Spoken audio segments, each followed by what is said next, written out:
Phone's on. Good evening, everyone. I'm going to call to order the St. John Plan Commission for July 6th. If we could all stand for the pledge. Pledge allegiance to the flag of the United States of America and to the republic for which it stands, one nation, under God, indivisible, with liberty and justice for all.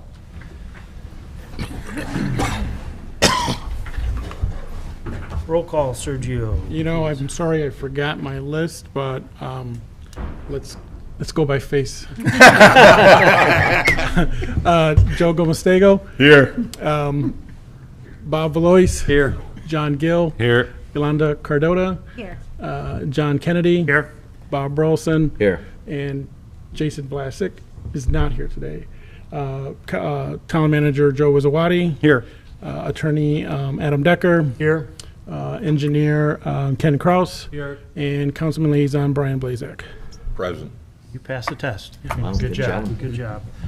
All right, next on the agenda, we have Plan Commission meeting minutes. If you no minds, we'll take those one at a time. So I'll entertain a motion for the June 1st, 2022 Plan Commission regular meeting minutes. Have a motion to approve June 1st, 2022 Plan Commission regular meeting minutes. I got a motion to approve. Is there a second? Second. I have a second. Discussion, comments regarding those minutes? Hearing none, all in favor say aye. Aye. Opposed? Anyone abstaining? That motion passes 6-0. Next on the agenda is the Plan Commission study sessions from June 15th, 2022. I'll entertain a motion. I'll make a motion to approve the June 15th, 2022 Plan Commission Study Session minutes. I got a motion by John. Is there a second? Second. I got a section by Bob. Is there any comments, discussion? All in favor say aye. Aye. Opposed? Sergio, I'm going to abstain. Motion passes 5 with 1 abstention. Next, for the board, we have been asked, due to a conflict schedule, to move item F up next for Barron Estates to help the petitioner due to a conflict. So if it's okay with the board, I'll entertain a motion to move item F up as the next agenda item. I'll make a motion to move item F, 2022-08 Barron Estates, up to the first. I got a motion to move Barron Estates up to item number 5. I'll just say, is there a second? Second. I got a second by Bob. All in favor, say aye. Aye. Opposed? Motion carries 6-0. All right, item number F, which is B5, we have a proposed replat for Farm Lots 4 for parts lots 24-25 for one lot subdivision at 8810 Marquette. Sir? Thank you. Good evening, and thank you very much for granting me that. I need to be in Cedar Lake for that meeting tonight, also at 7. We're here tonight for final plat approval of Barron Estates. I believe we have everything in order, and nothing has changed from the original approval. And with that, if you have any questions, I'll be more than happy to answer them. For the board and the general public, let me read Ken Kraus's letter that was presented to the Plan Commission. It says, "Dear Plan Commission, we have reviewed the secondary plat for the reference project and have the following comments. 1, this subdivision project combines parts of lots 24 and 25 of the Calumet Farm subdivision into one lot. We have reviewed the plat and find it to be satisfactory. The development fee is $1,500. The public improvements are existing. No letter of credit or surety bond is required. The waiver requested to eliminate the requirement for sidewalks was denied at the June 1st, 2022 Plan Commission meeting. Sidewalks shall be shown as part of the home building site when the building permit is sought. Yours truly, Ken Kraus." So with that, if there's any questions or comments for Doug, if not, I will entertain a motion. And if you would, please reference a finding of facts.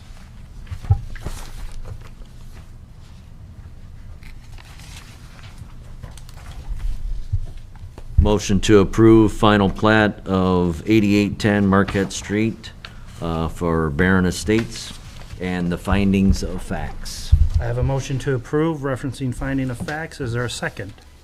Second. I have a second by Bob. Discussion, comments from the board?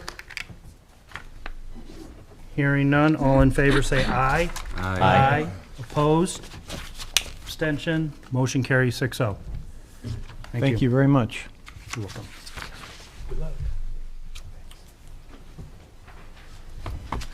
Next on the agenda, we appreciate everyone's patience. We have 2 public hearings. Sergio, I assume both public hearings are ready for moving forward? Yes. Okay. With that, first on the agenda, we have St. John proposed preliminary plat of St. John Commons at 10201 Calumet Avenue. And with us, we have Doug Reddick. Doug, good evening. Good evening, Doug Reddick with DVG, representing St. John Commons LLC. Brad Lambert, one of the representatives, is here as well tonight, as well as our architect, project architect Nick Giorgio, Sumac. We are here requesting primary plat approval for St. John Commons. I think most of you are pretty familiar with the project. We've been here for many months discussing this project and getting to the PUD rezone and so forth. So engineering has been submitted, reviewed. You have a letter from Ken, which I'm sure you'll read into the minutes here. But you know it's a mixed-use project with some retail buildings, some live-work buildings, nice detention facility in the middle of the project, and then some single-family villa homes on the far east side.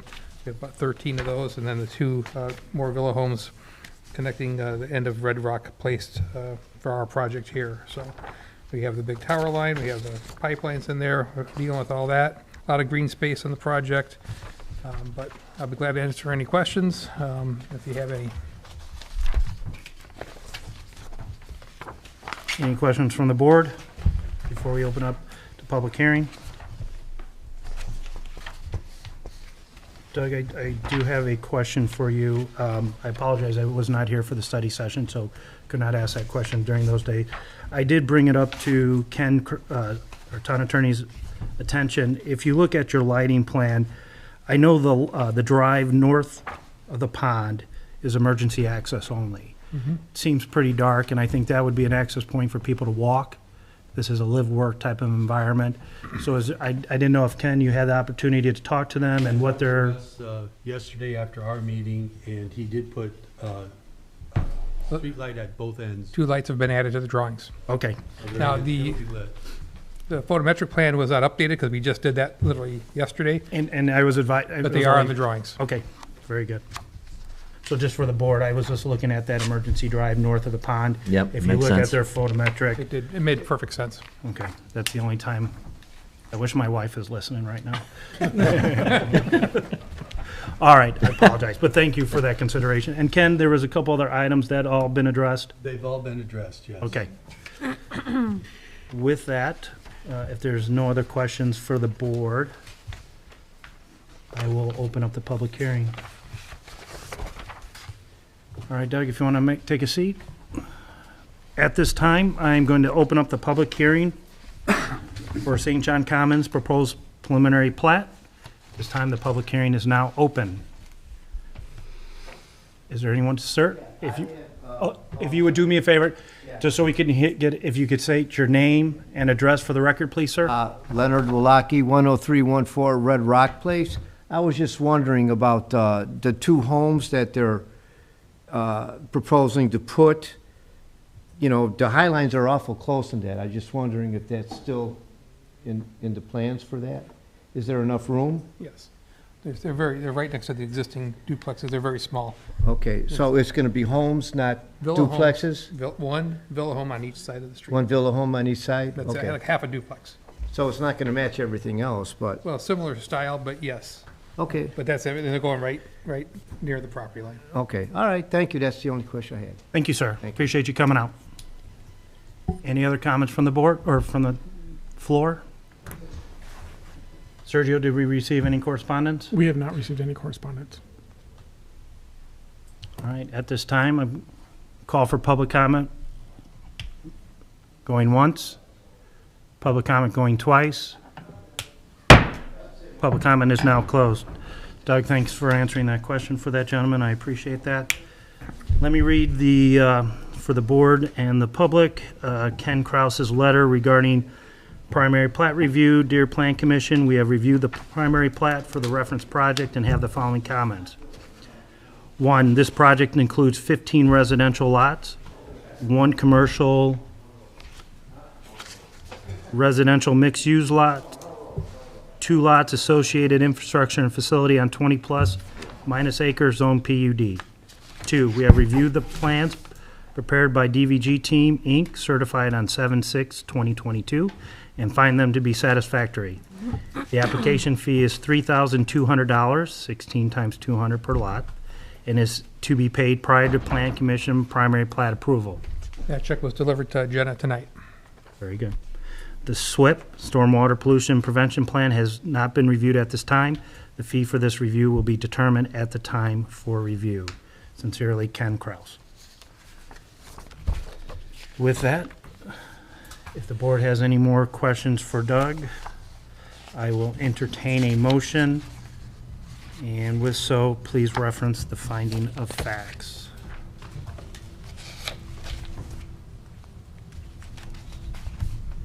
Like to make a motion for approval for preliminary plat of St. John Commons at 10201 Calumet Avenue, and the findings of facts. I have a motion to approve preliminary plat referencing the finding of facts. Is there a second for that? I'll second that. Second by John. Comments, discussion regarding the motion? Hearing none, all in favor say aye. Aye. Opposed? Motion carries 6-0. Thank you very much. Thank you. We'll miss you guys. We'll see you again. We'll see you again. Next on the agenda, we have a public hearing. This is for Gates Park Unit 11. It's a proposed preliminary and then a request for final and site plan approval for the Gates of St. John Units 11C and 12B for a 2-lot subdivision at 10201 Park Place. And is someone from the town or Tony? I don't see Tony here. I can right. be here.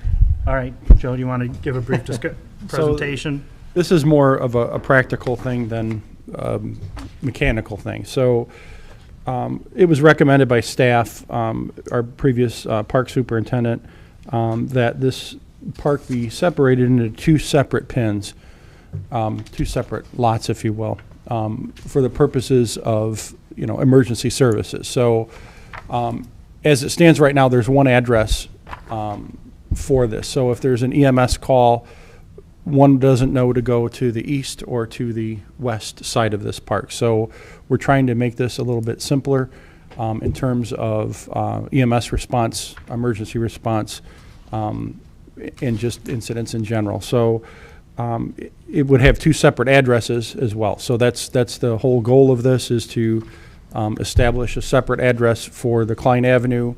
It currently has the Park Place address as its location for the whole park. And that's basically it. Okay. Any questions from the board to Joe? Nope. Joe, just, again, I apologize, I was not here at the study session. The zoning's not changing. No, It's there's no staying- zoning, right, there's no, This isn't a zoning request. No. This is just, this is just separating the lot into 2 separate lots. okay. Just to speed up timing. Just want For to, the- for the alleviate emergency. any concerns that Yeah. it's still staying parkland. So. And I see the skate park. Is there lights out? There's not going to be any lights out there. Or is there going to be lights? As the construction of the skate park, there are no lights in the construction phase of this. Okay. Very good. Any other questions? Hearing no questions, I will open up the public hearing. The public hearing is now open for Gates Park Unit 11. Is there anyone from the public that would like to speak regarding preliminary, the request for secondary, and then final site plan? If there's anybody here that would like to make comments regarding that? Sergio, have we received any correspondence? We have not. We have not. See no one. Public comment going once. Public comment going twice. Public comment is now closed for the request for a primary, final, and site approval for the Gates of St. John. With that, I'll bring it back to the board. We will take primary plat request first. Let me read the letter from our town attorney. This is regarding Gates Park Unit 11. Dear Plan Commission, this subdivision project subdivides lots 1413 of the Gates of St. John Unit 11C and 12B into 2 lots. This area is currently park property. We have reviewed the primary plat and find it to be satisfactory except for the following.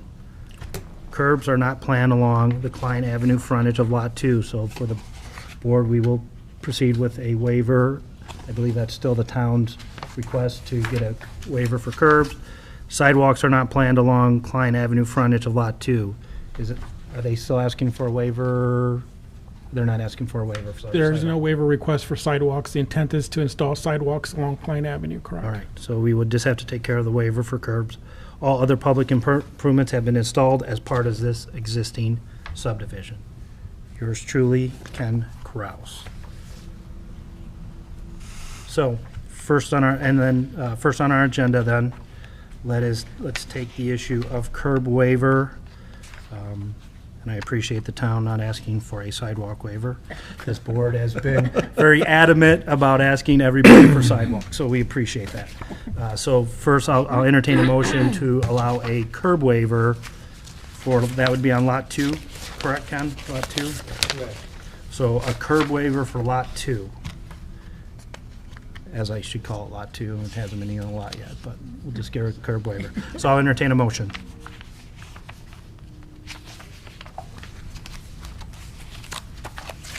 Or Sergio, should I do primary plat first, then ask for the curb waiver? What's the proper protocol? You're doing you're doing preliminary and then asking for the waiver and then Okay, that's right. moving forward. So I apologize. You're- Let's ask for a preliminary request for the re-subdivision referencing the finding of facts, please.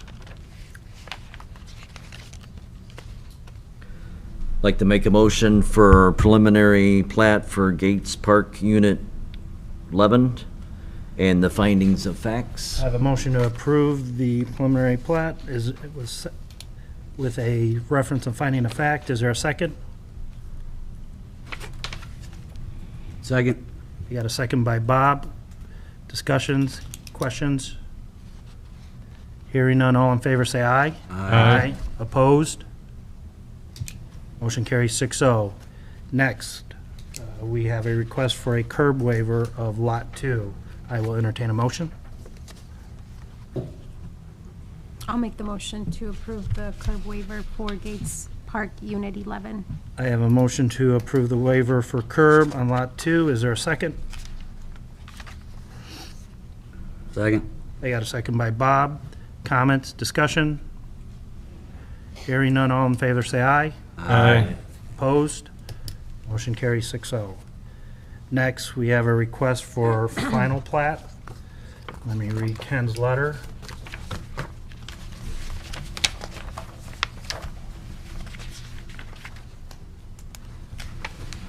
Dear Planning Commission, regarding Gates Park Unit 11 secondary plat, we have reviewed the secondary plat for the reference project and have the following comments.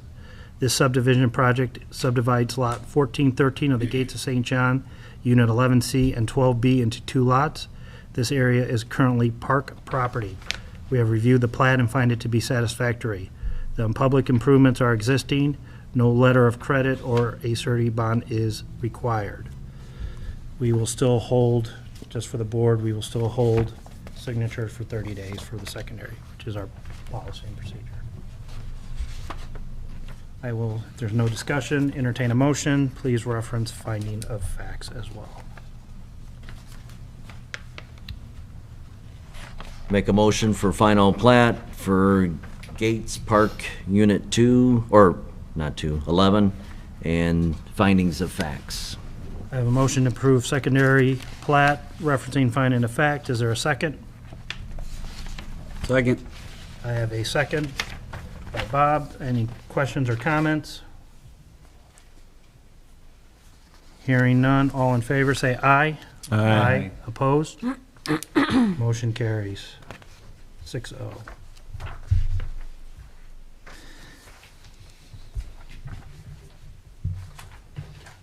Finally, we have site plan approval for the Gates of St. John on the agenda. I have a letter as well. Let me read that letter. What's out there now? Just a field, and is that where the kids play soccer? Yeah, soccer fields in the skate park. And will there be room for soccer, or is it all? The skate- soccer would be on lot 1, and then the skate facility or infrastructure would be on lot 2. Okay. They've already started the framing and pouring of the. And based on the drawings, the skate park seems far enough away from the Yes. extension towers. Oh yeah, it's More than, yeah.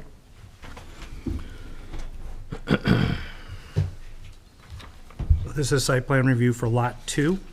The Gates Park Unit 11, Lot 2, site plan review. Dear Plan Commission, we have reviewed the site plan and find it to be satisfactory. Except for the site plan, we have not reviewed the skate park facility plans prepared by Spawn Ranch Skate Park, which is the town's skate park expert. Curbs.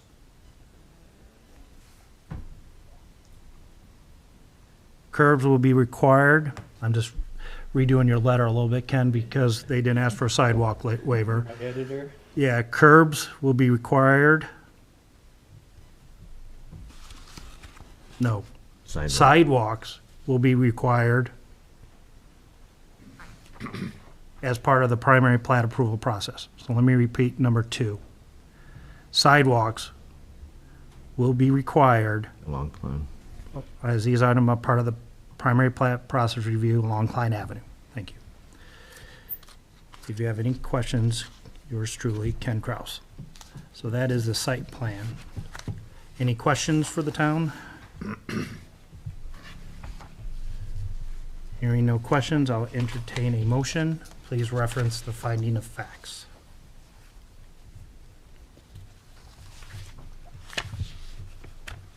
Make a motion to approve site plan for Gates Park Unit 11 and findings of facts And that's for Lot 2. for Lot 2. So I have a motion to approve site plan review for Lot 2, referencing the finding of facts. Is there a second? I'll second that. I have a second by Yolanda. Questions? Comments? Hearing none, all in favor say aye. Aye. Opposed? Motion carries 6-0. I just want to thank the commission for taking this matter up. Thank Sergio and his staff for getting all the information out on this project. I know there was a lot involved with this, but it needed to get done, and basically we're doing a little cleanup work as well. So we do appreciate the commission taking up this matter. Well, it was a good cause. So, next on the agenda, we got item 6, C and D. We'll take them individually, but just for, I think everyone's aware, this is an issue that NIPSCO has told the developers. And I was actually next to the door to the NIPSCO rep, and I talked to her over the weekend, and she says this is not only going on in St. John, but all throughout some of her territory. So, Sergio, do you want to give a brief update, just what the situation is for the general public? As John mentioned, it is it's a region-wide concern or problem. There's materials that are, what's the word I'm looking for? Back order, or there's a shipping distribution concern. And the thought is that it would take almost a year to 2, possibly up to 2 years for these materials to arrive, which includes or which requires that the electrical systems be put underground as required by ordinance and by site plan approval. And so the thought would be that we would ask, or the commission ask, that they put some form of surety in place to protect the town in regards to making sure the site plan and the ordinances are kept in compliance. So the clerk treasurer will hold the cost of installing it on underground, because currently they'll be installing it above ground on a pole system. So the thought would be that we would have the fiscal means to do the work. If the developer or the land property owner does not do the work, then we at least have the fiscal funds available to hire the contractor to complete the work and then bring the property into compliance with the codes and site plan approval. And so we prepared a memo. If the commission sends a favorable recommendation with the amount that they've indicated, with a 20% increase of the cost to perform this work, then we will send this over to the council with a favorable recommendation from the Plan Commission. Thank you. So as Sergio said, this will be a recommendation, favorable, unfavorable, no recommendation to the town council to accept the surety bond to do the work within the next 2 years. Whoever came up with the 20% increase for inflation, Yeah. smart thinking, good catch, because we all know prices have gone up. So smart catch, whoever. I'll take credit for it if no one else does. So, I was going to bring it up, but it's already it's already brought up. it's so- already brought up. All right, any questions? So again, this is a favorable, unfavorable recommendation, and then this will go to the town council. If you would, please give the dollar amount. And so with that, I will entertain a motion if there's no more discussion. Can I ask something really quick? Oh, absolutely. Where is the language in terms of the 20%? Is it in this letter that we have up front? No, the language is not within the 20%. Oh, okay. What we received is, let's see if it's in here. No, it's probably not in this one. I think you may have documents showing the cost to do the work. Okay. I see. And then a 20% was added. It really, as John indicated or alluded to, it was a lot of discussion internally with electrical inspectors and John and others that really cited that a 20% would be a most fair assessment. So And from my understanding, both checks are potentially in the bank. they are being held by the clerk treasurer approval. until approval by the council, and then she will go ahead and create an escrow account for these projects.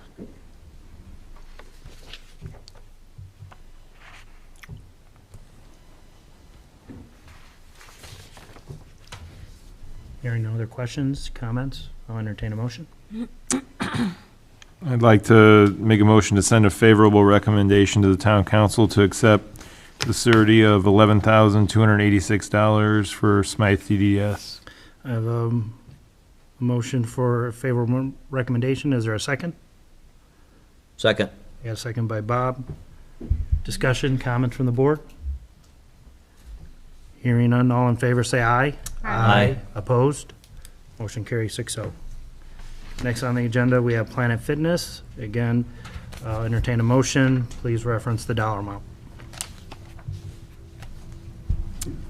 I'd like to make a motion to send a favorable recommendation to the Plan Commission to accept the surety of $16,560 for Planet Fitness. So I have a motion for $16,560, favorable recommendation for the town council to accept the surety bond. Is there a second?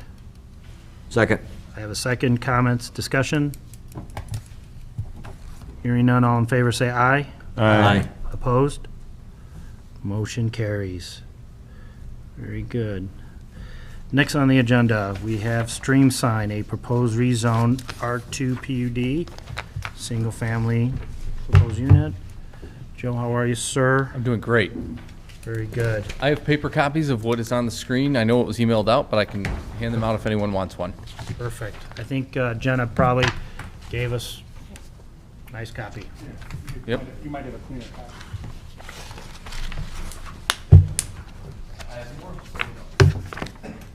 Yeah? No, I'm good. Okay. All right, wonderful. I'm Joe Lenahan with Altoff Homes, and here with me tonight is Chip Kruzmark of Altoff Homes. Some of you may remember that Chip presented some information about this project actually late last year, and I'm very happy that Chip and I will be working together on this project again here. So he is here with me tonight as well. Altoff Homes' address is 8051 Wicker Avenue in St. John, Indiana. Okay, so at the previous meeting, we kind of talked about the PUD process. I know that this process typically takes a little bit longer, and we have several meetings. I was going through my notes, and I was trying to figure out, I think this might be the 5th or 6th workshop that we've done on this, which again is fine. I know that the PUD process kind of goes that way, and we've been making changes to the project throughout. At each meeting, we were responding to comments and things like that, and I am here tonight to do the same. I looked through my notes, and there were several questions that I had written down that we answered that night, but I saw 6 comments, 6 things that I needed to address from the last meeting, and I just kind of want to run through those here tonight with you. So the first comment was that we were looking for more space on lots 1 and 2 in Streamside as they back up to a lot in Summerlin. And you can kind of see that on the site plan, which is shown on Exhibit C. The dimension plan shows the lot in Summerlin, and you have Lot 1 that borders that lot entirely, and then a portion of Lot 2. And so I thought about this quite a bit, looked at a few different configurations, and I thought probably the smart thing for me to propose there would be to increase the rear setback on that lot from the 30 feet to 40 feet, and I noted that on page 3. And so we can talk about that right now if you want, or if you want me to go through all the changes, however you'd like me to do this. Well, I mean, if there's any, I have a current question. So lot 1 and 2 has 40-foot setback and everyone else has 30? Yes, and they've always had 30 in all the proposals, and then on this one, I'm proposing that we increase it, which would provide a bit more of a buffer there for lots 1 and 2 on Streamside. You said that setback is the rear yard setback. The rear yard Rear setback, yard. right. So it would just increase that buffer along the rear of those 2 lots, which would provide just a little bit more space for them and for the person in Summerlin. The second item, we had a conversation. The previous PUD draft that you had required, didn't require, I apologize, be more precise, encouraged 3-car garages. The point was that we were looking to build value, and someone made the comment, why couldn't we just require it here? And that's true. In a PUD, we can do these kinds of things. And so I amended the PUD draft that I resubmitted to you to require, at a minimum, either 2.5 or 3-car garages. Most builders, we don't really call them 2.5-car garages anymore. We call them extended garages and things like that. But most builders have an option to provide some additional space in the garage that amounts to about a half a space. We are one of those. So we would require all of the homes to either have that or a 3-car garage. So that was the second item. There was some conversation about the masonry, and you kind of have to go back through all the 5 workshops to kind of see how that progressed. But I'm going to do my best to kind of explain how we got to where I am tonight without confusing the matter. Do you have the updated, did you update yours? Yes. Can I have a copy? Yes. Isn't that the same one we have? No. Like page 4, it says, all residents shall be required to have at least a 2.5 or 3-car garage. That's correct. That's the one. Okay. So before, it just said they were encouraged in that. Okay. And now we'll require them on all of them. All right, Joe, you got my full attention for this next part. Okay, I will do my best. It comes as second nature. So this stuff is on the top of page 5. We design series of single-family homes, and then we design different elevations with unique architectural styles. Some of the more common, and you've heard these terms before, but like modern farmhouse is a pretty popular style today, craftsman, things like that. And so what we do is, for each of the elevations, we design levels of masonry on them so that there'll be different levels. And some of the architectural styles will include more masonry than others. Like a traditional architectural style typically will have a little bit more, and it's usually brick. And then a modern farmhouse might have brick or stone, but it's typically just what we call either a wainscot or knee wall level. In any event, what we do internally, the kind of language we use internally, is we'll design homes that have no masonry. I'm not proposing that here, but in some cases that's appropriate. And then we have what we usually call a knee wall height and a full height. These are just Olthoff terms that we use internally. And the knee wall height is typically that wainscot, or what you might see along the bottom. And then the full height is going to vary a little bit. If it's prairie, it'll have more in certain areas and less in others, and you may have seen that on prairie elevations that they vary it. But in any event, it goes from no masonry to some masonry to more masonry. Okay. So originally what we had proposed here was that half of our homes at a minimum, like there would be no homes with no masonry.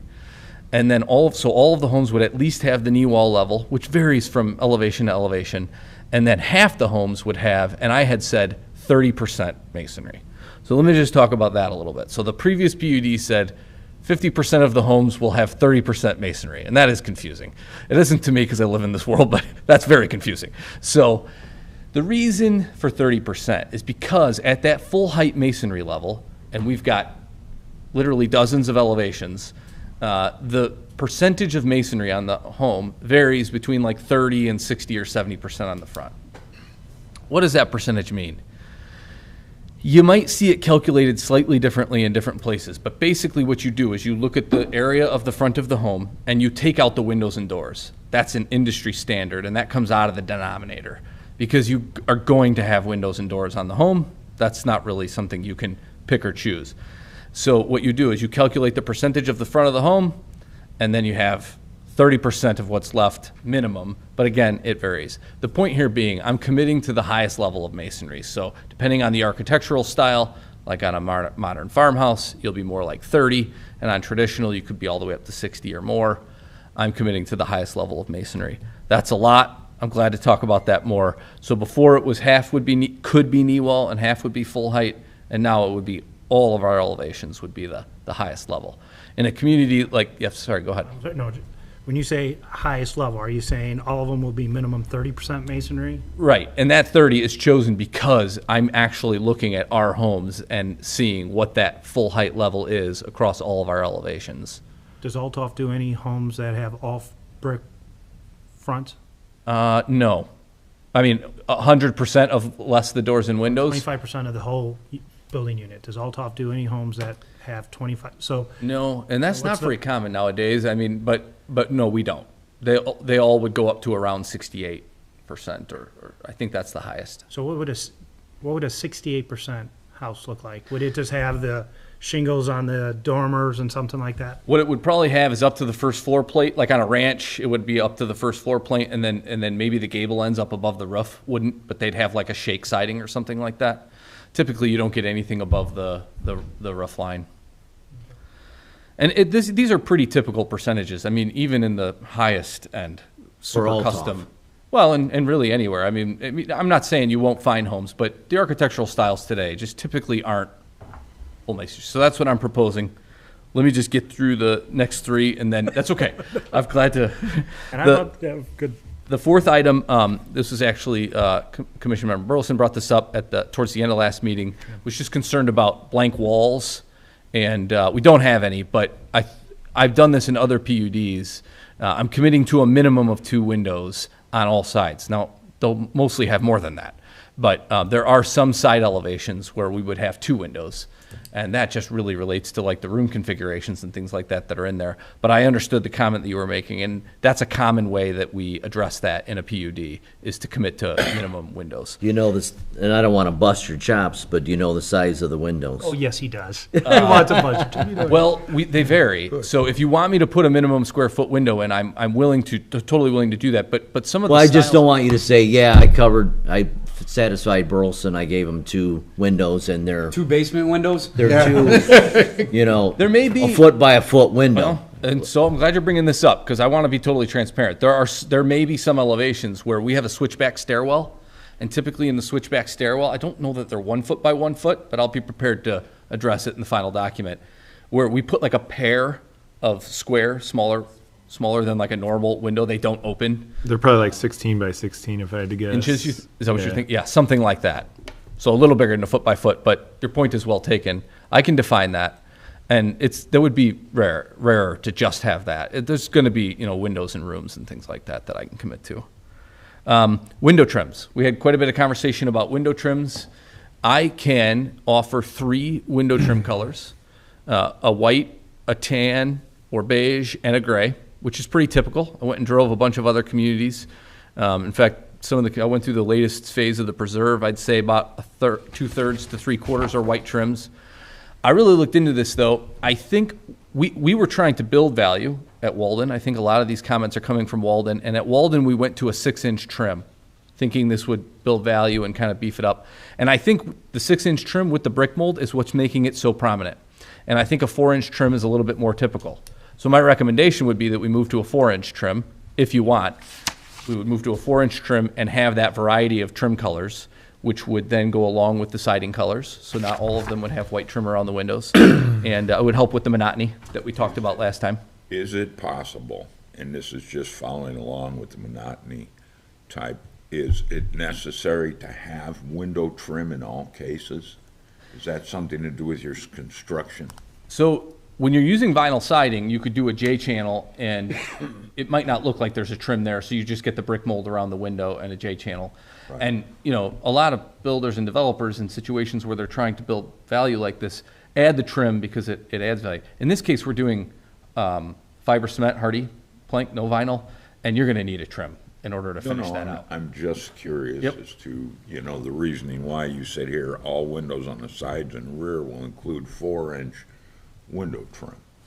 Well, from my perspective, I think you're gonna want all the windows to have it, and so then I'm saying it'll be 4-inch. No, I Yep. just, Okay. I wanted to get the question Yep, answered gotcha. so that I could clear my mind. So yeah, we would move from 6-inch to 4-inch. I think it'll help. I think Yeah, it'll. I think so too. Yep. And then the final thing was President Kennedy, which I don't know if you ever get tired of hearing that, but President Kennedy asked that Doesn't. Yeah, I at a section in the PUD that outlines what are we varying from the ordinance. So if I could put my sales pitch hat on, I'm offering a lot. I think I'm offering more than the last PUDs, which I understand you're wanting to continue to raise the bar, and I think I've gotten there.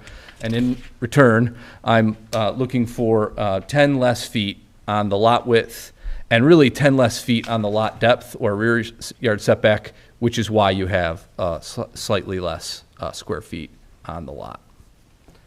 So that is everything I had for you this evening, and I would love to chat about it, take questions, whatever you'd like.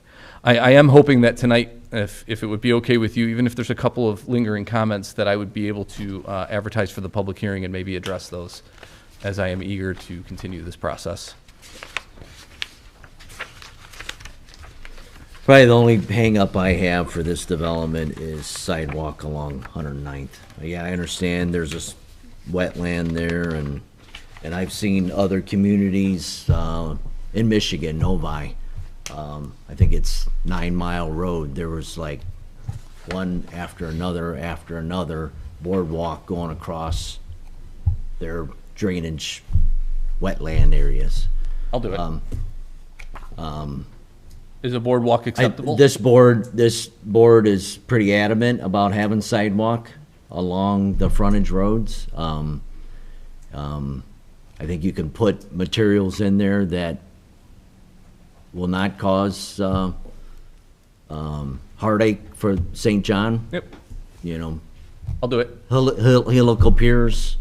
I don't know what the other board members feel, but I know we try to push and push and push and push for sidewalks. And yeah, I know there's a resident there, and there's a on the east of this development and church on the west side, but I don't know how the other board members feel, but that's how I feel. I'll just tell you, you've been very consistent. I think this is a place, my personal opinion, I'm also a resident of the town. I appreciate that y'all are trying to, I got kids. Yeah. Trying to get sidewalks. I We get it. just, yeah, we want I understand. we want to keep the kids safe as possible, and I wish St. John had more I understand. sidewalks, more bike paths. Yep. May I ask a Yes, sir. question here?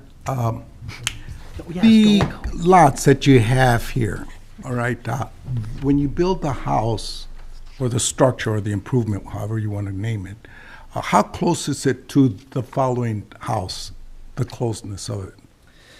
These, Side yard setback. Separation. Separation. these lots are 90 feet wide. Mm-hmm. Our homes vary in width, but with a 3-car, there's going to be a lot of space. So let me just try to, A lot of spaces. yeah, I understand. Relative. Yep. And then it's Wife my and I opinion. like a lot Yeah. of space. So a 90-foot wide lot, I think your minimum side yard setback is 8 feet, I believe, if I'm remembering correctly, and I am not asking for a change from that. So that would be a minimum of 16 feet per your ordinance between homes. But, so if you figure 16 feet off of 90, that leaves 74 feet of width. And I don't think we have any homes that are that wide with a 3-car garage. You might know the width of our homes better than I do, doing all those permits. I'd say in Summerlin, directly west of where you're at, typically when I review a site plan, it's got 24 to 34 foot on each house now. So that's, 50 to 70 feet foundation to foundation when it's all built. We do have some wider homes. It's kind of coming to me. I'm trying to picture the spreadsheet that I keep in my head. So there are some that get up into the 70-foot wide range with that 3-car garage, but that would leave 20 feet. And that would be if 2 of those were next door to one another, you would have 20 feet between the homes, far in excess of what. If you did a straight R1 zoning, you'd have 10 foot on each side of the property line, 20 foot house to house. If you did straight R2, it'd be 8 and 8 for 16. Okay. So, and that's kind of deceiving to some people when you hear the 8-foot side yard setback. That doesn't mean that every house touches the 8-foot side yard setback on the left side, touches the 8-foot on the right. I mean, same thing in the preserve. You got the big houses in there with an 8-foot side yard setback, but some of them are 13, some of them are 11, some of them are 9 to the lot line. So they leave, it just gives you the option to use the space, but not everybody's home occupies that space. Side setback to side setback, yeah. Well, And these lots are wider than preserve, so it's going to be even more. Yep. Go ahead, sir. Who makes the decision as to house placement? Do you leave that up to the prospective owner, or do you guys make the decision? We do with our house line surveyor. And typically you take the home that you're proposing and center it. And then there are adjustments that you might make depending on like a fire hydrant location or a manhole or B-box or something like that. And you touched on a point here that the fire is one structural fire. How much damage can one house get before it damages its house next to it? That's why I was asking that question. Yeah. And those things, I know we faced a lot of things like that several years ago, where we ended up soaking the house next door because it was everything was melting there, and so. Yeah, I understand. That's one of the safety things that fire departments look at. I understand. They have a lot of things to think about. Yep. And these will, in the end, we're going to far exceed the ordinance minimums. Okay. Yep. So, With respect to the detention pond on the north west side of the property, who is going to be maintaining that on a going forward basis? So once all the houses are sold, who's going to be maintaining that property? The homeowners association will maintain the trails and the landscaping, mowing and all of that, the treatment of the water, any fountains that we put in. But there are public storm sewers that enter and exit the pond that the town has the right to do work on if they need. But I think what you're getting at is like the mowing and things like that. I'm looking more long-term. Oh, yeah, that's us. That's 5, that's 10, the HOA. 15 years out. And my question maybe is to Adam, with respect to the covenants and restrictions that are on this, is there any language that could be put on those to the fact that if they dissolve the homeowners association, that any special assessments required can be assessed on those properties for the ongoing maintenance? It's a good question. I'm not aware, I honestly don't know. I've not come across covenants that would provide for that, for the specific maintenance. I mean, in the event that the homeowners association ceases to exist. And I'm talking 15, 20 years from now, when, the people that are here have to maintain it, and, 3 different generations go through these homes or something like that. That's what I'm kind of looking at. I think, I'm sorry. No, that's all right. Something, yeah. It's super rare that this would happen anymore because homeowners associations are so common today. I mean, even 30 years ago, you'd have communities that did and didn't have them. Every single one has one now. It's an expectation. It might be best if we put a statement on the plat. I don't know how you're actually gonna, because that's almost approaching a lien. this is getting above my pay grade. I'd be happy to put some language in the covenants. I just don't know that it's going to be enforceable, and I don't want to deceive people that, Well, yeah. I mean, 'cause if they any- dissolve my it- thing is long-term, because, with MS4 and stuff like Right. that, this is gonna become an ongoing problem. Yeah. And that is a good point that he just brought up, the other Joe over there, is that with the MS4 coming up, it requires a lot of work there and We'll a be- lot of supervision. Yeah. I don't know. The developer will be obligated to complete that, and then we have to submit what's called a notice of termination, I believe, which would require an inspection by you as the MS4 and confirmation. So once that's done, that is done. The monitoring is done. There's no post notice of termination monitoring that I'm aware of. Not by you. Not by No. you. Not by the HOA, I don't believe either. So that's the language I like to see. That's what? That's now. I mean, 5 years from now, who knows what they're gonna require? Right. Right. So, but I think if we start off on the right foot, it'll be a lot better. So the language has to, right now, we have to be careful with that. I mean, if you go Yeah. back to the late 1990s when Rule 5 first started, all you had to do was give them $100 and you were good. Well, then we could go back to the 1900s and who cares? But right now, we're trying to look at the future. My only Yeah. point is that, and I don't mean to sound snide, like, there's no way to predict what regulation they might put in place, but there isn't one today. The HOA would definitely be obligated to maintain. And as we move in the construction phases, that is going to be an important issue. That'll be on me, though. That'll be on you? Permit signer, Yeah. yes. Yeah, Right. and Joe, I guess the question is, HOAs sometimes always, I shouldn't say always, sometimes HOAs dissolve, whether it's 15 or 20 years. Pretty rare, but yes. I think the position of the town is, in 20 years, we don't want to all of a sudden, and I don't have authority to speak on the towns, but I think what Joe's position is, that there needs to be some sort of long-term planning, that all of a sudden, if you have a park or the detention pond, then becomes the ownership of the town's responsibility, and then they're paying for. Not, the whole town's not paying for the sins, if you will, of Yeah. what's happening So, today. to something we want to I'll get look put into in the it. PUD. Yeah. I Joe- can have Greg reach out, my attorney, Greg Bauer, reach out to your okay. attorney and just see if there's some language that they know of that's common. I have a question. Is there going to be sprinkler systems throughout this subdivision along berms and? At the on the land development side, at the entrances and things like that, there would be. How many? I can't, how many? Like what areas would be covered? How many acres of land are gonna be Yeah. sprinkled? I wouldn't plan Acres to, but I'm ahead, all how many, ears. how many heads? Yes. What we normally do, I couldn't answer like zones and things like that, I'd have to guess. But what we normally do is like frontage along the major roads. And if we have a long frontage, we might not do the whole thing. We might do 300 feet in either direction of the entrance. This is pretty typical. of My what we do. personal opinion, I just have an issue with watering berms. I think it's a waste, and that's just my opinion, but everybody loves green grass, but when we need to worry about our future, yes. Water We need to maybe look into, maybe we just don't put sprinkler heads on berms. And it's not that Or it's- use other planting materials. Or, yes. Yeah, Right. I mean, there's alternatives to that, too. And I Or agree with Bob, some- it's not that it's a personal, but, I like to see green things, but the water usage is a key Yeah. issue here, that we're beginning to get into that area, so we need to kind of look at that. Or some subdivisions that do water, they draft out of the Ponds. ponds that they hold the water Maybe a in, different and kind of it kind of setup, yeah. recycles, yeah. Yeah. So the issue is really just using the I thought you were going to go the other direction with that. So I thought you were What going to want kind me of to water direction was more. that? I just thought, I no, thought he that's wanted okay. to water more. He I- wanted- That's what I was thinking. I was gearing myself up to sell you that we were doing enough.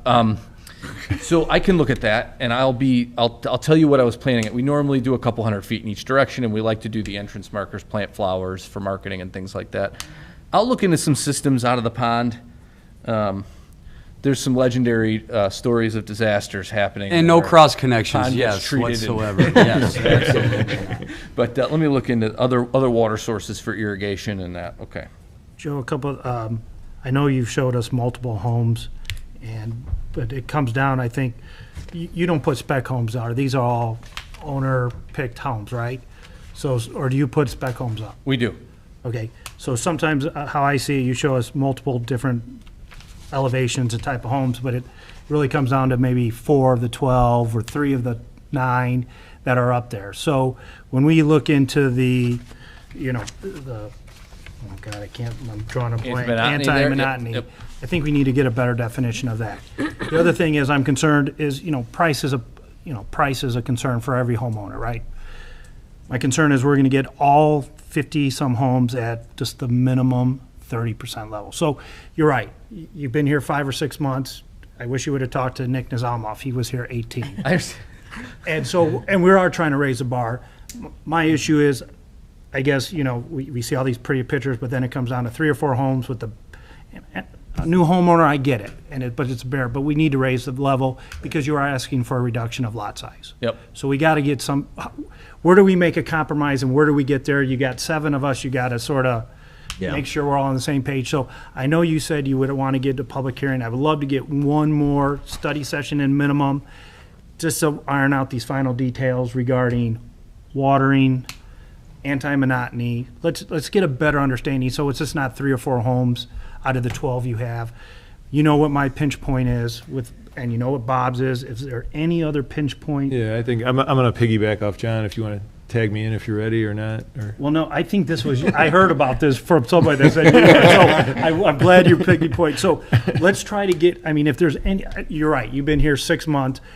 These PUDs are coming. Don't worry, the next guy's probably going to get beat up just as bad as you're again. No, and I appreciate what you did on lot 1 and 2. Probably longer. What you did for 1 or 2, I appreciate that because those are existing residents, and having a 30-foot setback, I appreciate you taking that consideration. So let's go to John. If there's any other final points, let's get it out, and then so we could do a study session, and then maybe if everyone's good, we'll make the announcement for the public hearing at the August. Okay. Are you going to go into the anti-monotony and what he was just I guess. Okay. I was taking his credit for comments he made. Yeah, no, I was kind of around and I inspected most of Walden Clearing and stuff, and I was kind of excited when you presented at the Walden Clearing and you showed all the different elevations and the hip roofs and all the different styles and now, if you look at Walden Clearing, and that's kind of what Bob says, is, you can see an Althoff subdivision from the street. From 10 miles away. Yeah. And I think the gable ends are kind of what's... Take that as a compliment. The gable ends are kind of what... 24 years I've worked here. I think we do a great job, but yeah, okay. So every house has the gable ends, and that's kind of like the key piece of the production puzzle. And now I noticed there's a lot of elevations that show like hip roofs and stuff like that.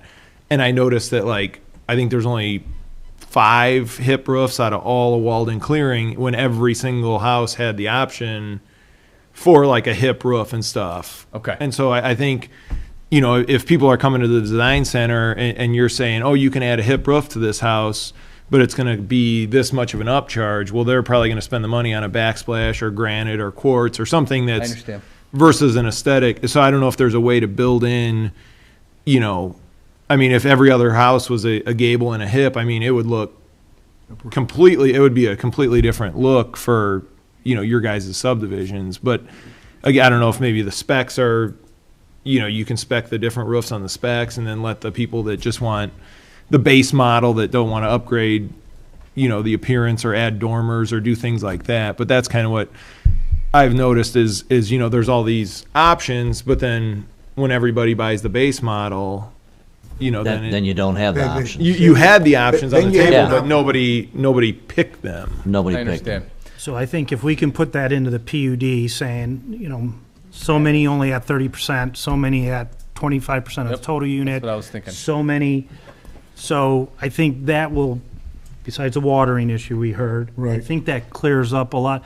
We're trying to increase the assessed value as you reduce the lot size, and because that's the only difference we're showing, right? That's the only thing outside our variances is Yes, the I lot. scoured the ordinance. Is the I width asked and staff. the depth. Yes, which equates to Okay. That's correct. So I had 4 items. I'm going to remove the language about running the trail through, and we're going to do a sidewalk and boardwalk on 109th.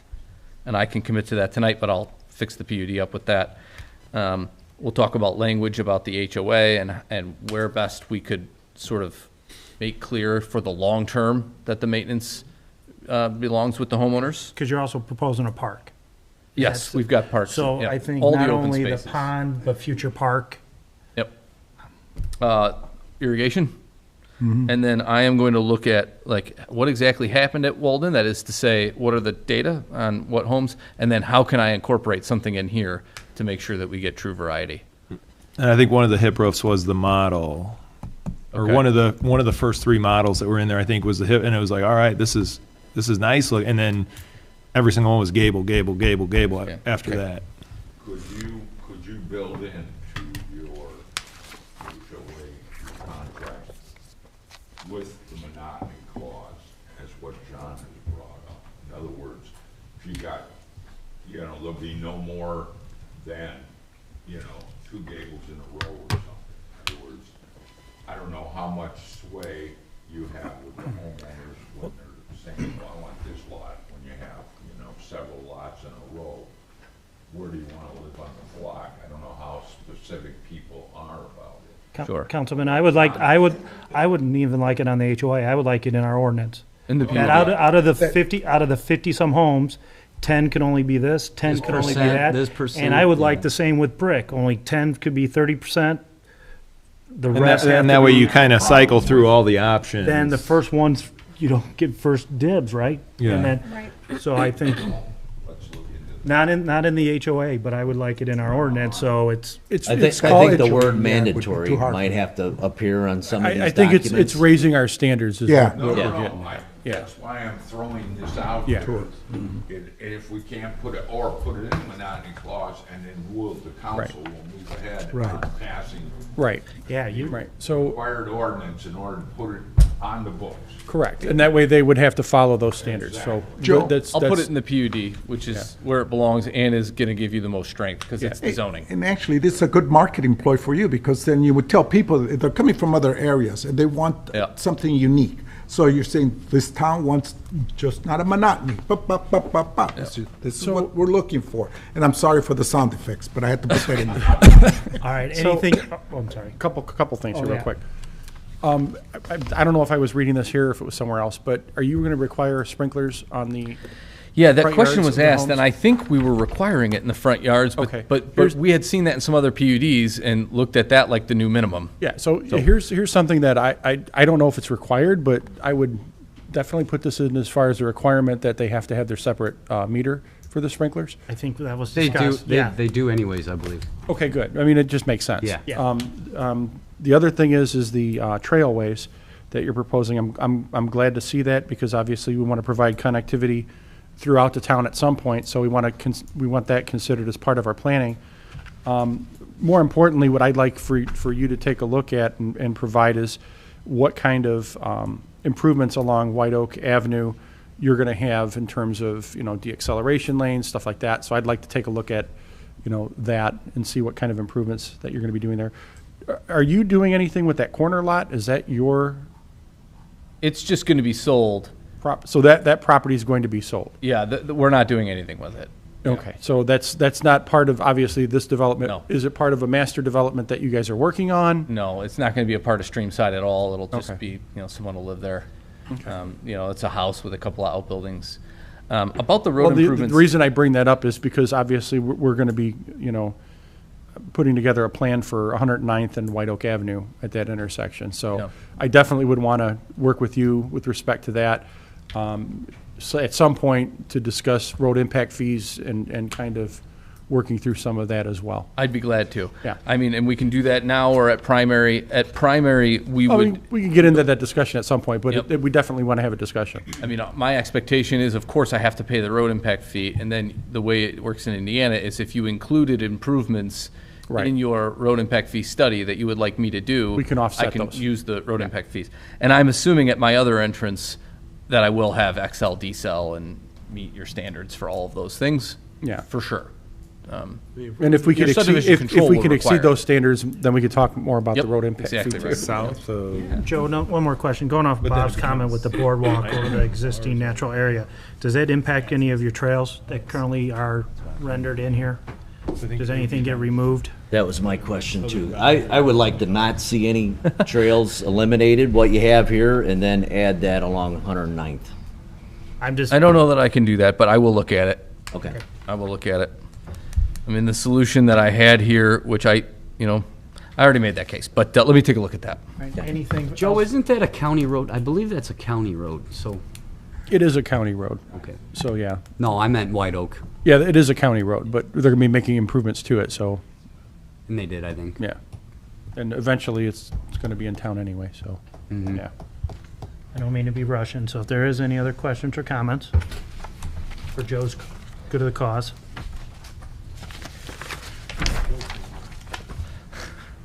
All right, sir, we'll see you at study session, and then if you get those updates on the anti-monotony, the verbiage for HOA.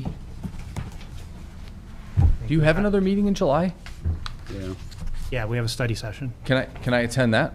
Oh, yeah, that's, study session is just informational. Right, and We- there's no legal requirement. Yeah, tonight wouldn't for me anyway, because it's not a public hearing, so I can come to the next meeting if Yep. I coordinate with planning, and then We if I make can no get it action. together. We take no action. It's just back and forth between us, and this will give us one I opportunity think he's saying to go if he through. gets it ready at the study session, can he advertise for August, right? Do you need Is to that what take you're a formal action for me to advertise? I mean, I think planning law kind of require, I think we have to make a verbal announcement of a public hearing. Yes. So we Okay. would do that at August. all right, I may be here in 2 weeks anyway, but let's see if I can get all this put together. Okay. I will see you next time. Very good, sir. Thank you so Thank you for your patience. Yep, thank you. Next on the agenda, we have Cannon Edition, proposed preliminary plat for a two-lot subdivision. Is there anyone here? Anyone here? I don't see anybody. So this is a unique one. We're looking at a resub, rezone potentially. So there's no update to be given at this time, from my understanding. Right, Ken, or? No, I did an initial review, going through the checklist and some other just common sense items. I sent that all out to their surveyor to make changes and address the items that were lacking on the checklist, and I have not heard back. Okay. Thank you, sir. It's been at least 2 weeks. Very good. Sergio, any feedback for us regarding that one? The only communication we've had with the applicant is a request for another rezone application. That was the extent of it For lot two, for lot 2, yeah. making it from commercial to residential. Residential. And our code only require would be one lot on one house on one lot. Correct. Perfect. All right. Very good. Anything else from the board? If not, we got public comment. Anyone from the public would like to speak? Going once, going twice. Hearing none, I'll take a